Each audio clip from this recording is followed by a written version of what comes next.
All right, Justin, we're at a beautiful spot. I've seen this thing months ago when it was just a hole in the ground. What's happened since the last time we were here together? We've come a long way since that day. We've got most of our framing done. Our windows are 99% in. We've got a few to put in yet, and we're starting to prepare for our siding, which is going to include we've got an exterior layer of insulation here and a Rainscreen before we put our siding on. So that's gonna help tighten the house. We've got just an extra little bit of insulation on the exterior, and that Rainscreen is going to help protect our siding for years to come. A Rainscreen is a way to keep your siding material separated from your actual building. So it stands off about 3/4 of an inch, and that allows some airflow behind your siding so that it is protected from moisture, possible mold. And we're doing this in such a way so that we're going to have nice airflow behind our siding, which is also going to act as just an extra little layer of insulation. But it's going to keep the siding in good condition for years to come. And is this an expensive and lengthy process to put on a Rainscreen? The Rainscreen itself isn't too much more expensive. We've got the battens that we have to purchase, and we need to secure those. For this one, since we are doing that additional layer of foam, there's a little bit more cost and labor involved with that. But the return on your investment for the additional insulation that you're going to get with this is like fully insulated on the exterior. So the cost benefit to that is really amazing compared to a traditional insulation.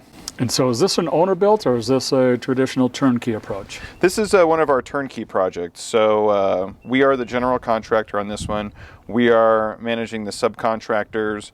We are working closely with our owners to make material selections, make sure we get all the details correct.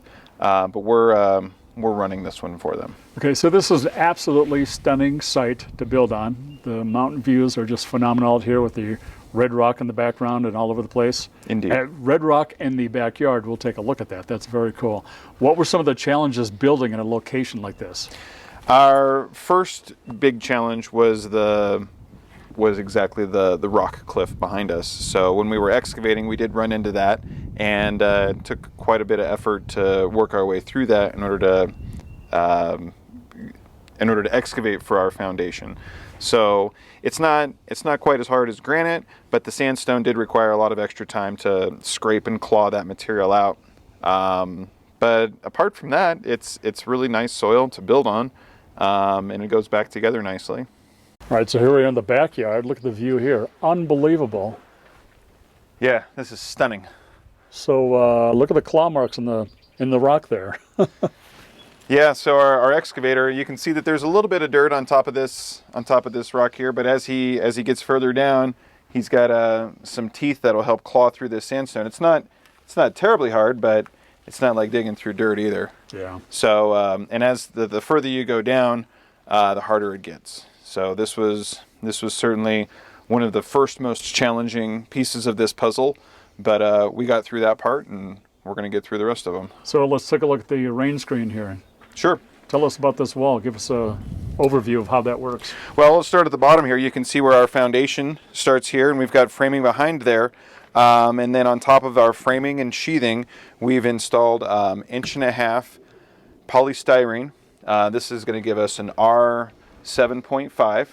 And that's just on the exterior of the building. We're going to do additional insulation within the stud cavities on the inside.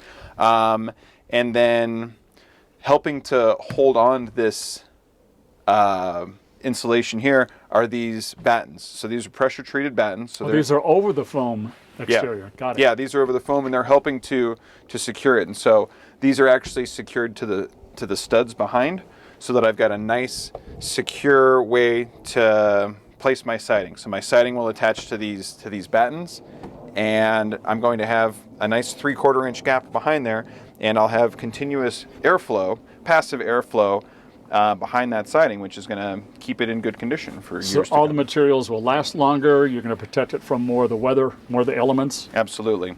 We've still got a few more pieces to this puzzle. We've got a vent vent material that we're going to be applying to the top and the bottom, and that'll be the same thickness as this batten, but it will make sure that bugs and other critters don't get within this cavity here, and so the air will continue to flow.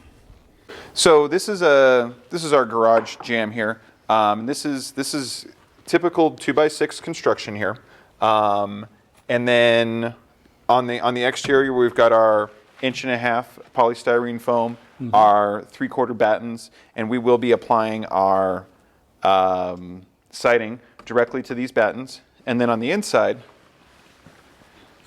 you can see we've got our 2x6 framed wall here, 16 inches on center, and we will again fill these stud bays with insulation as well. So with the continuous insulation on the exterior and the cavity insulation on the interior, we're going to have a robust insulation package. This is going to be a very tight and energy efficient home. And you said really not a whole lot more money? The cost for the foam is a couple of $1,000s for this entire house. The cost for the battens maybe $1,500, and then the labor to do that. So in the grand scheme of things, it's only a couple of percentage more than a traditional insulation package.